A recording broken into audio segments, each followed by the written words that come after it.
हमारे उलमा जिनके हाथ में आजकल दीन है, ये लोगों को जोड़ते क्यों नहीं? जो आलम आता है वो एक नया फिरका बना के बैठ जाता है, जो आलम आता है वो इख्तलाफ कर लेता है। एक मैं सीरीज शुरू कर रहा हूँ, सारे उलमा के पास जाऊँगा और आज मैं सबसे पहले मौजूद हूँ इंजीनियर मोहम्मद अली मिर्ज़ा साहब के पास।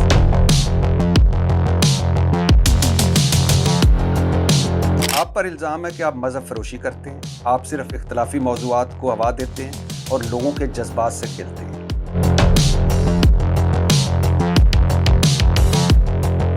मुझे एतराज़ ये है कि आप एक कुर्सी पे बैठते हैं और उस कुर्सी पे बैठ के आप फिर धड़ाधड़ फतवे देते हैं। आप इंजीनियर थे, अचानक आ गए और आपने कुर्सी संभाल ली। अल अज़हर यूनिवर्सिटी में डॉक्टर तैयब कादरी साहब की किताबें पढ़ाई जाती हैं, लेकिन डॉक्टर तैयब कादरी साहब को करोड़ों लोग और लाखों उलमा कहते हैं जहल मुतलक है। लेकिन मैं आपको बता रहा हूँ, मैं डिफरेंस बता रहा हूँ। देखा ना, मैंने थ्योरी ऑफ रिलेटिविटी सवाल उठाया आपने। नहीं, मैं जवाब दे रहा हूँ। जज्बाती हूँ तो मैं आपको काफिर कहूँ? कहते कोई अरे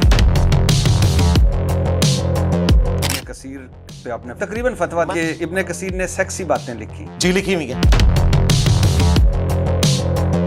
आपको कोई इख्तलाफ है इमाम अबू हनीफा से? जी, वो नबी इस्लाम के माँ बाप को काफिर कहते हैं।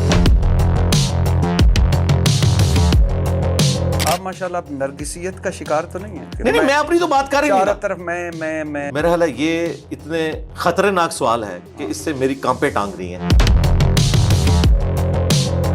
आपने कहा कि रूहानी तौर पर हज़रत अली पहले खलीफा हैं, जबकि सियासी तौर पर अबू बकर सदीक पहले खलीफा हैं। रूहानियत और सियासत और ये आपने कैसे दो? हाँ, ये इस तरह नहीं हुआ था।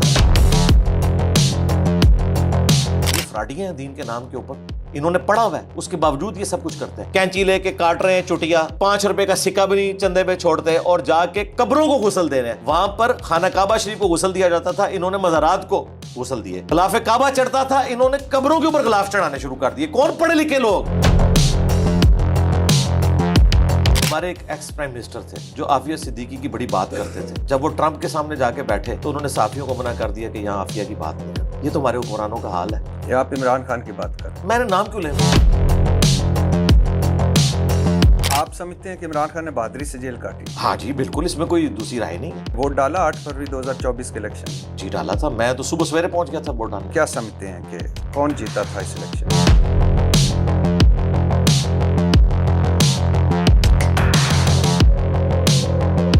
फॉर्म 45 ठीक है कि 47 ठीक है? दोनों ही फॉर्म है, सरकारी फॉर्म है, दोनों दुरुस्त होने चाहिए, आपस में मैच करने चाहिए। अच्छा, आप भी ठीक हैं और जो कह रहे हैं कि कब्रों को ज़ियारतगाह बनाना है वो भी ठीक है? दूसरों पर बहुत सख्त तनकीद करते हैं, जो कहते हैं मैं आपका हक है, फ्रॉड है, ये है वो। लेकिन जब तहरीक इंसाफ वालों ने आप पर तनकीद की तो आपने ऐसी उनको सुनाई, यूथिया तो फलां। उन्होंने कहा था ये मौलवी बिक गया है, और एक यूट्यूबर उसने कहा था इंजीनियर साहब को एजेंसियों ने बुलाकर धमकी लगाई है और एक बड़ा ओहदा ऑफर किया है। तो मैंने कहा था बिल्कुल झूठ बोल रहे हैं।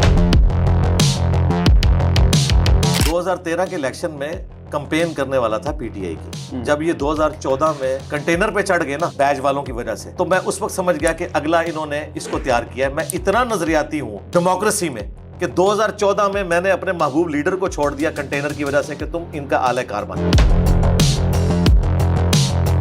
डिजिटल दहशतगर्दी के हवाले से क्या कहें? डिजिटल दहशतगर्दी अगर तो इस तरह की है कि पाकिस्तान की फौज का इदारे के तौर पर मजाक उड़ाया जाए, और इस किस्म की चीजों को तो मैं डिजिटल दहशतगर्दी समझता हूँ, क्योंकि फौज जो है वो किसी जर्नैल की नहीं है।